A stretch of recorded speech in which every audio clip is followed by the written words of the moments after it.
ideas are not only popular, but so easy for families to make. You've got great ideas for us, that I've never done before. Sheet pan ideas, breakfast, lunch, and even dinner. So the first one, and I love making pancakes, but a lot of times you have to stand there at the stove and you have to flip them, you got to eat in shifts. This is a great way that you can eat pancakes with your entire family together. Make your favorite pancake batter. You're gonna put some parchment paper down on your sheet pan, smear all of that batter on there, pop it in the oven, get it all bubbly and brown, cut it in squares, and then you can add all your different berries to it, maple syrup, anything that you want to add to your pancakes you can. All right, if you want to go with an Italian theme. This is the eggplant parmesan.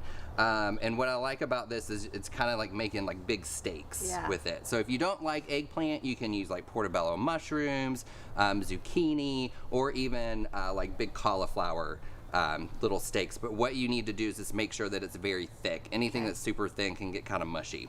You're gonna add your favorite marinara sauce to it, add some of your mozzarella cheese, pop it in the oven, get it all nice and bubbly and brown, then add some fresh basil to it. All right, if your tastes are around Mexican foods, this has like a variety of options. Yeah, you can do like the chicken fajitas, chicken tacos, chicken salad, anything like that. You're gonna put all of your fixings on it. You got peppers, onions, mushrooms, and then you do salt, pepper, olive oil, some cumin on there, pop that into the oven, get it all good and brown, and then you can add your toppings later on. Just do a salad, exactly. like a taco salad. Exactly. Okay, speaking of salads, yes, another idea that like blew my mind is a Caesar salad on a sheet pan. Exactly. So now you don't want to necessarily put the lettuce on it right then and there. You want to cook all of like your chicken, your lemon, your tomatoes, and then at the very end you want to wilt that lettuce. Beautiful. And then you just add your Caesar salad dressing. All these recipes at Wallitsch.net.